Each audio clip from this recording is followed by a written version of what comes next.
കഴിഞ്ഞ ആഴ്ചയിലെ ദൈവവചനം നിങ്ങൾക്ക് ഏവർക്കും അനുഗ്രഹമായിരുന്നുവല്ലോ.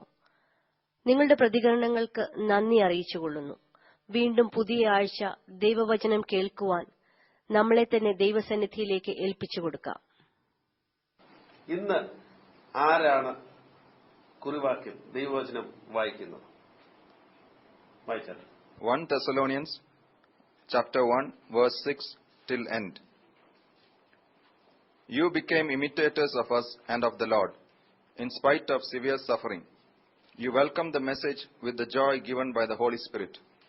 And so, you became a model to all the believers in Macedonia and Achaia. The Lord's message rang out from you, not only in Macedonia and Achaia. Your faith in God has become known everywhere.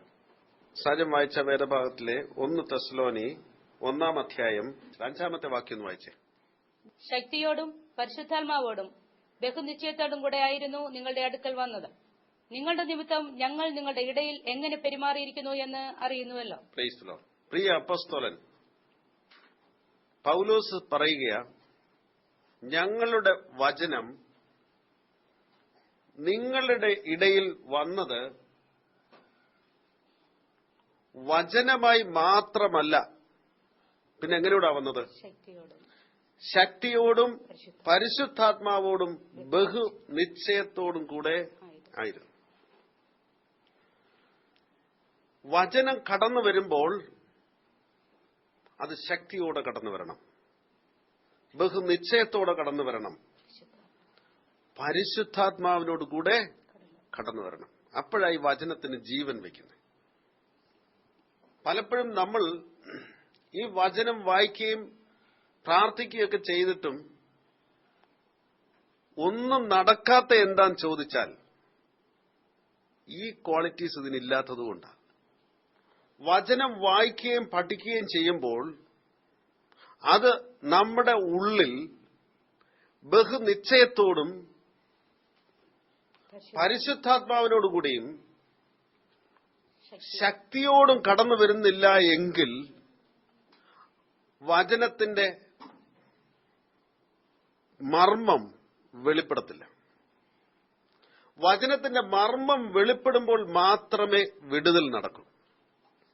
നമ്മൾ വചനം വായിക്കുമ്പോൾ എങ്ങനെയാ വിടുതൽ നടക്കുന്നതെന്ന് ചോദിച്ചാൽ ഈ qualities ഇതിന് വേണം. അതിന്റെ മർമ്മം, തിരിച്ചു പറഞ്ഞാൽ അതിന്റെ മർമ്മം വെളിപ്പെടണം.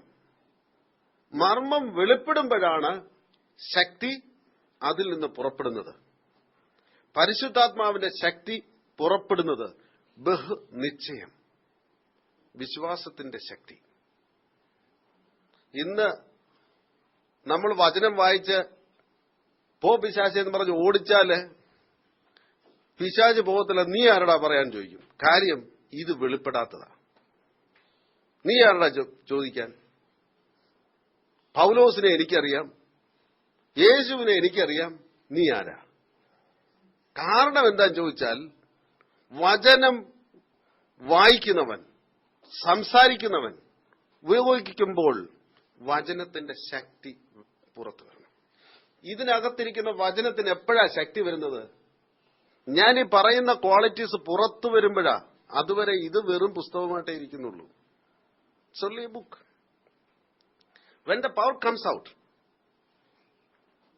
ദൈവത്തിന്റെ ആത്മാവിന്റെ ശക്തി ഈ വായിക്കുന്ന വചനത്തിൽ നിന്ന് പുറത്തു വരണം. ഇത് പുറത്തു കൊണ്ടുവരണമെങ്കിൽ ആര് തരണം? പരിശുദ്ധാത്മാവ് നിനക്കത് വെളിപ്പെടുത്തി തരണം.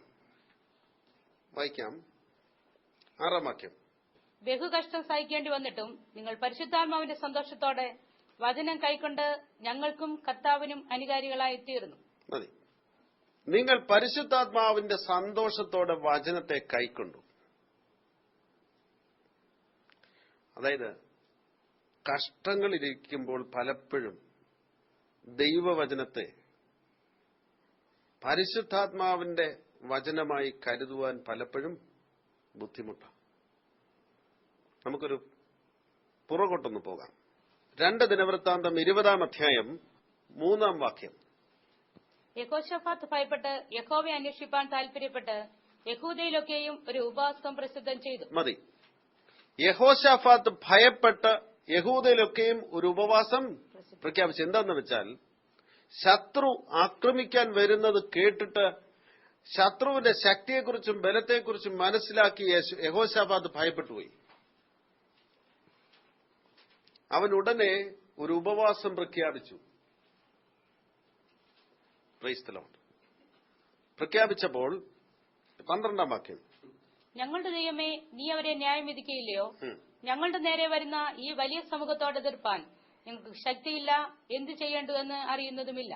എങ്കിലും ഞങ്ങളുടെ കണ്ണുകൾ നിങ്ങളിലേക്ക് തിരിഞ്ഞിരിക്കുന്നു. നോക്കണം, യഹോശാഫാത്തിനറിയാം അവന്റെ സൈന്യത്തിന്റെ ബലമെല്ലാം കണക്കുകൂട്ടി നോക്കിയപ്പോൾ, വരുന്ന ശത്രുവിന്റെ സൈന്യത്തിന്റെ എണ്ണവും ശക്തിയുമായിട്ട് നോക്കിയപ്പോൾ വളരെ പരിമിതമാണ്. ഇവിടെ അവനോട് എതിർപ്പാൻ ആർക്ക് കഴിവില്ല? യഹോശാഫാത്തിന് കഴിവില്ല. നമ്മുടെ ജീവിതത്തില് പലപ്പോഴും നമ്മുടെ മുമ്പിലേക്ക് കടന്നു വരുന്ന പ്രതിസന്ധിയെ പലപ്പോഴും നമുക്ക് ഫേസ് ചെയ്യുവാൻ കഴിവില്ലാത്തവരായിത്തീരും.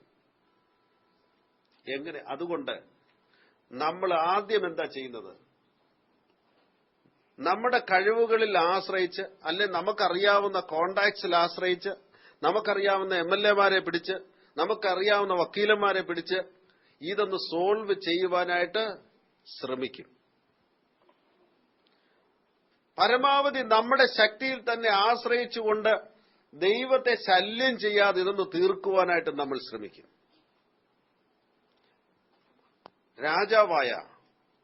മഹാരാജാവായ യഹോശാഫാത്തിന് ദൈവത്തോട് ചോദിക്കുവാൻ യാതൊരു മടിയുമില്ല. അവൻ നമ്മളെപ്പോലെ ബലഹീനനായ ഒരു മനുഷ്യനൊന്നും അല്ലായിരുന്നു. ഒരു രാജ്യത്തിന്റെ രാജാവാണ്. അവൻ ഉടൻ തന്നെ ഒരു ഉപവാസം പ്രഖ്യാപിച്ച് രാജ്യത്തെ ജനത്തെ മുഴുവനും കൂട്ടി. വായിക്കാം 13-ാം വാക്യം. അങ്ങനെ യഹൂദ്യരൊക്കെയും അവരുടെ കുഞ്ഞുങ്ങളോടും ഭാര്യമാരോടും മക്കളോടും കൂടെ യഹോവയുടെ സന്നിധിയിൽ നിന്നു. മതി, നോക്കണം. ഒരു രാജ്യത്തിന്റെ വിഷയത്തിന്റെ വിടുതലിനായിട്ട് രാജാവും കുടുംബവും മന്ത്രിമാരും കൂടി ഇരുന്ന് ഉപവസിക്കുകയല്ലായിരുന്നു. രാജാവ് കുടുംബമായി മാത്രമല്ല, രാജ്യത്തെ സകല ജനത്തെയും യഹൂദ്യയിൽ വരാൻ പറഞ്ഞു. യഹൂദ്യയിൽ വിളിച്ചുകൂട്ടി.